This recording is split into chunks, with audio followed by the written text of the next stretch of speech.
Halo semua, selamat datang di bacaan hari ini, hari Selasa tanggal 8 Juni tahun 2021. Selamat datang di bacaan harian, bacaan umum untuk semua zodiak. Ambil hanya jika resonate, silakan lihat description box di bawah video ini. Oke, sudah kita ambil 3 kartu secara acak dari Lenormand. What do you think? Saya pernah cerita tentang kartu lili ini dari Lenormand, apa artinya. Jadi kartu lili ini saya cerita sekali lagi ya, mudah-mudahan tidak bosan kalau yang sudah pernah dengar. Lili itu bisa diartikan sebagai kebijaksanaan karena digambarkan dengan orang tua. Tapi lucunya, kartu ini juga menggambarkan seksualitas. Jadi di sini ada gairah yang besar, tetapi ada kedewasaan dalam saat yang bersamaan. Jadi kalau kita lihat, ini sebenarnya bisa menggambarkan untuk level keseharian. Barangkali memang kita menjadi lebih dewasa dalam hubungan romantis, dalam hubungan dengan pasangan kita, termasuk hubungan seksualnya. Lebih bisa memberi kebahagiaan satu dengan lainnya, ya. Dan ini bukan hal yang perlu disembunyikan, karena sebenarnya kebahagiaan manusia, apalagi yang memang paling banyak memberi kebahagiaan, yang paling dipahami, ya paling banyak dimengerti oleh banyak orang adalah memang tentang cinta romantis berikut dengan semua kelengkapannya, dan termasuk di situ yang porsinya terbesar adalah tentang seksualitas. Nah, dia berada di tengah dan sebelah kiri bangau, itu artinya memang mungkin kita sedang bicara tentang hubungan dengan seseorang dalam arti seksualitas, ya, dalam romantis. Tapi kan ini bacaan umum sehingga tidak semua bicara tentang hal tersebut. Tapi mungkin ada ketertarikan juga dengan orang lain, ya. Kalau kita sedang tidak fokus ke situ, dan memang tidak ada pasangan yang sudah menjadi tag gitu loh, sudah menjadi khusus gitu. Enggak, mungkin kita masih dalam perjalanan, mungkin masih muda, mungkin juga lagi enggak pengen aja, atau ya udahlah memang walaupun ada pasangan tapi fokus dari kehidupan bukan seksualitas. It happens every time. Tapi yang saya bisa ambil di sini adalah gairah tersebut. Ada yang passionate, ada yang membuat kita merasa sangat tergerak, terdorong untuk mencapai kebahagiaan tersebut. Jadi barangkali juga ini pembicaraan orang dewasa ya, tapi saya ingin menggambarkan bahwa energi di mana kita sampai pada satu titik tegang, kita harus melakukan sesuatu, dan kayak nggak ada pilihan, kita harus melakukan sampai pada titik tertentu, klimaks, itu kita merasa rileks, dan kebahagiaan itu mengalir setelah kita melewati masa tegang.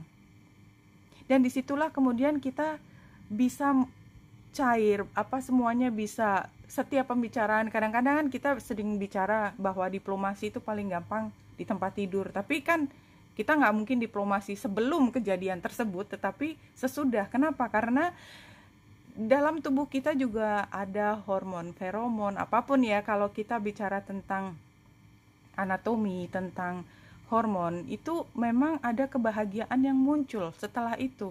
Nah, sebenarnya energi ini bukan energi yang dibawa dari fisik manusia atau hewan. Ya, adanya ini ada di semua energi kehidupan, termasuk di energi kosmos. Jadi ada yang namanya tegang, tension. Tension itu salah satu bentuknya adalah square tadi. Square itu adalah transit antara dua titik, biasanya planet, itu sekitar 90 derajat, yang membuat kita merasa harus melakukan sesuatu, harus mengambil tindakan, karena satu-satunya cara untuk bisa keluar dari ketegangan tersebut adalah mencari apa yang menjadi klimaksnya. Setelah klimaks itu terjadi, maka kita bisa menemukan mana yang teman, mana yang bukan teman. Tapi rasanya kita akan jauh lebih mudah untuk merasa bahagia ditemani oleh salah satu energi tersebut.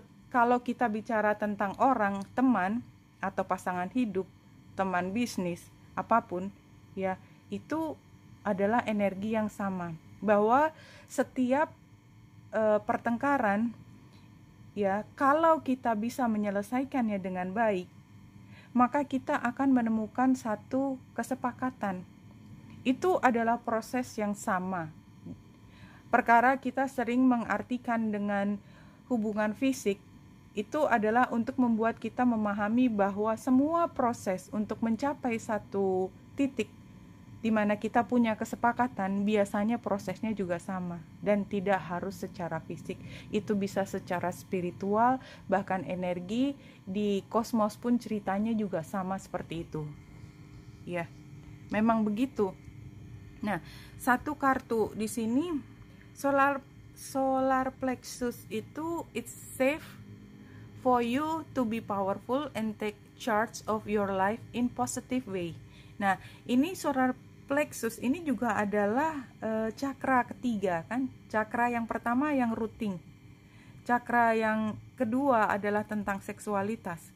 Yang ketiga adalah keberanian. Jadi exactly prosesnya seperti itu. Setelah kita merasa aman, secure dari semua, dalam kondisi tidak sakit, tidak kekurangan, cukup, hanya sampai level cukup ya, kita tidak sedang menderita lah kira-kira, sehingga kita bisa naik ke level yang berikutnya, yaitu seksualitas. Seksualitas itu sebenarnya salah satu bentuk dari survival, bahwa setiap spesies itu perlu untuk survival, tidak hanya bertahan hidup untuk kehidupan dia, tapi spesiesnya dia. Dan oleh sebab itu salah satu survival adalah seksualitas, dan itu adalah cakra yang kedua. Nah, cakra ketiga, kita tidak hanya di level itu, tetapi level yang lebih tinggi, kita berani memperjuangkan sesuatu yang lebih tinggi harkatnya, something like that. Ini solar plexus chakra exactly bicara tentang hal tersebut. Jadi apapun itu sebenarnya sudah lewat masalah survival. Nggak, it's not just about survival, it's not just about seksualitas. Lebih dari itu, ada nilai yang lebih tinggi yang saya perlu untuk perjuangkan, dan ini membawa saya menjadi pribadi yang lebih berani. Satu kartu nggak sengaja keluar, ambil hanya jika resonate, dan saya berpikir tidak harus semuanya diambil. Ini adalah a year from now, karena who knows, tapi ini termasuk yang keluar, dan kartu itu tidak harus semuanya bermanfaat buat kita ya. Kita mengambil hanya untuk kalau ada yang ingin tahu lebih, atau ya katakanlah ini kan juga hiburan ya, mungkin ada sesuatu yang kita perjuangkan dan itu setahun dari sekarang mungkin baru berhasil. Tapi kalau saya secara astrologi bisa mengatakan bahwa setahun dari saat saya membaca bacaan ini, sudah tidak ada lagi square antara Saturnus dan Uranus, sehingga apapun problema yang kita hadapi, betapapun ruwetnya dalam 1 tahun ke depan, itu semua ceritanya udah berbeda. Jadi kalau sekarang kita diminta untuk berani, untuk bertahan, untuk apapun yang sifatnya survival, kerjakan. Karena kalau kita bertahan aja survival, 1 tahun ke depan semua berbeda dong. Jadi kita nggak perlu merengek pada saat ini. Buat beberapa ya, kalau kita rasanya berat banget, kita berpikir setahun ke depan kita akan membuat perubahan. Aku akan memastikan akan ada perubahan di 1 tahun ke depan. Oke, Ten of Gabriel ini kan sebenarnya juga Ten of Wands ya, rasanya berat semuanya. Ya, Ten of Gabriel. Ask your angel for helpful people to lighten your load, working too many hours, trying too hard to please others. Ya, jadi mungkin sekarang memang rasanya tuh kayak nggak ada jalan keluar gitu, berat banget. Kenapa semua harus kejadian pada saya? Karena kita memang belum mau shake off, ya melepaskan dari diri kita. Nah, Ace of Gabriel, ini Ace of Wands ya, a gift of passion. Jadi balik lagi tadi gambar lili, passion, tentang passion, ini juga energinya sama ya. A gift of passion, opportunity and inspiration, the chance to do something amazing, a sense of wonder. Jadi ini kayak passion atau tadi ya, itu membutuhkan kita untuk mengambil tindakan. Jadi nggak cuman ada di pikiran dan rencana, tetapi apa tindakan nyata, dan itu harus mulai dari langkah pertama. Ace of Wands adalah langkah pertama yang paling berat. Jadi kalau mobil itu gearnya yang satu, yang paling berat, jalannya nggak cepat, tapi itu yang paling punya kekuatan untuk mulai sesuatu yang baru. New beginnings, Archangel Jeremiah.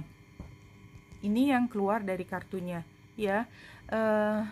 Bulan pada hari ini dia trine dengan Pluto yang retro. Saya sudah cerita tentang Pluto yang retro. Pluto sebenarnya kalau kita ambil keywordnya adalah transformation, perubahan. Dan trine itu energi yang mengalir tanpa kita mengupayakan.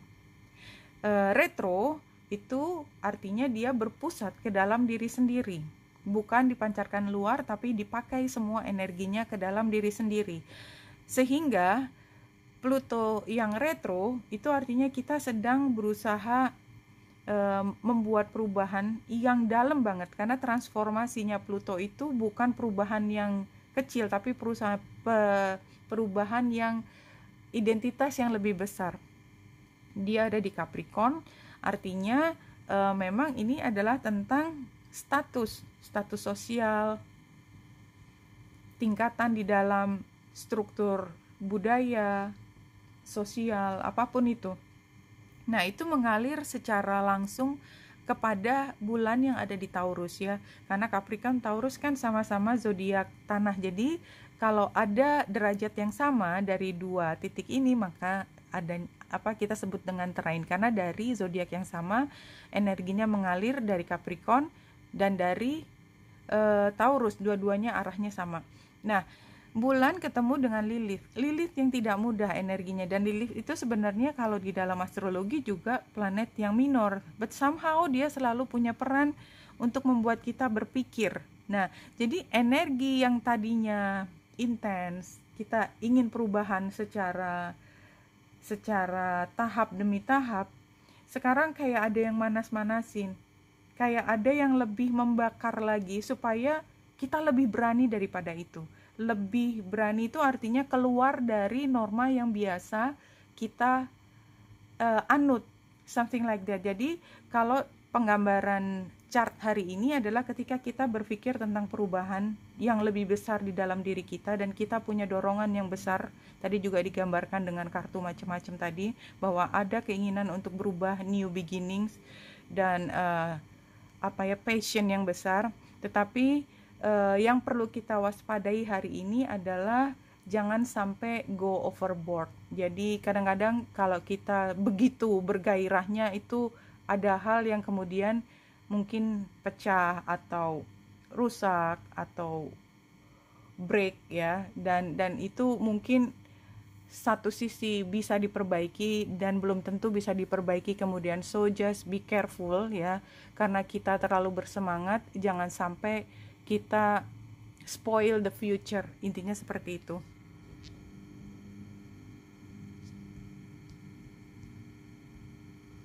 Kalau dari kartu tarotnya,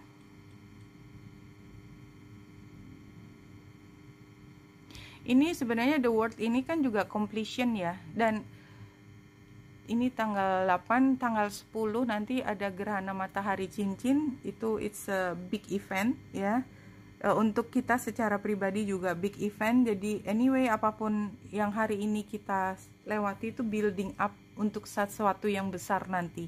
Ya, kalau dari penggambaran ini is a bit complicated, tapi ada 4 nih, ya, 4 of Swords dan 4 of Pentacles di tempat yang berbeda. Kita lihat dari tulisannya, keywordnya rest, reflection, mental restoration. Mungkin hari ini tidak banyak yang bisa kita kerjakan barangkali, karena mungkin intensinya juga begitu tinggi sehingga mengambil energi kita untuk menghayati, dan itu adalah proses yang besar, ya. Challenge-nya adalah reckless with resources, lacking boundaries, ya, kayak tadi bulan yang conjunction dengan Lilith. Jadi itu adalah satu hal yang kita perlu cermati hari ini, jangan sampai berlebihan. Ada passion, dan mungkin passion itu sifatnya bukan tindakan, tetapi passion di dalam hati yang membara, di dalam pikiran yang merencanakan sesuatu, ya. Dan just be careful aja, jangan overboard. Advice-nya adalah financial breakthrough, upturn focusing on what you lack, overspending. Oke. Kalau ini jadi kalau advice menurut saya berarti mungkin apapun yang membuat kita passionate hari ini ada kaitannya dengan mulai bisnis baru, atau mungkin mau pindah, atau apapun, semua yang membutuhkan keuangan yang besar, di mana tidak semua sumber dana itu bisa kita akses sekarang. Ya, jadi untuk kita bisa tetap melakukan perubahan besar tersebut, tetapi dengan situasi keterbatasan dana, maka kita perlu berstrategi. Rasanya itu, ya. Jadi bertindaklah, jangan seolah-olah kamu tuh punya sumber dana tidak terbatas. Enggak. Jadi just be careful, karena mungkin setelah satu tindakan ini akan membutuhkan pendanaan yang berikutnya. Outcome-nya integration, completion. Iya, jadi kalau menurut saya memang ini sedang mengakhiri sesuatu supaya bisa mulai yang lain. Untuk mulai yang lain itu membutuhkan sumber dana. Sumber dananya bukan yang nggak ada, tetapi harus diupayakan dan harus ada strateginya supaya bisa dipenuhi dalam waktu di mana kita memang sedang punya dana tersebut. Kira-kira seperti itu. Tapi energi 4 itu menunjukkan bahwa memang kita belum bisa bergerak pada saat ini, tapi udah kepengin sekali untuk melakukan gerakan tersebut, karena memang intens banget, dorongan itu kuat sekali. The key to happiness is to be fully in the present moment. Only in the present moment is happiness possible. Again, sama seperti kemarin dengan bahasa yang berbeda, tapi artinya sama. Kenapa ini keluar berkali-kali? Karena memang sepertinya mungkin worry-nya kita terutama datang dari masa lalu dan trauma kita, sehingga menghentikan kita untuk mulai bergerak. Atau worry-nya kita adalah khawatir ini itu di masa depan, sehingga sepertinya dua faktor tadi, masa lalu dan masa depan, itu kita bisa kendalikan supaya tidak menghentikan misi kita untuk membuat satu hal yang baru. Dan itu caranya adalah dengan menenangkan diri dan fokus pada here and now. Oke, Wenita Indrasa di sini, semoga membantu. Salam hati dan cahaya.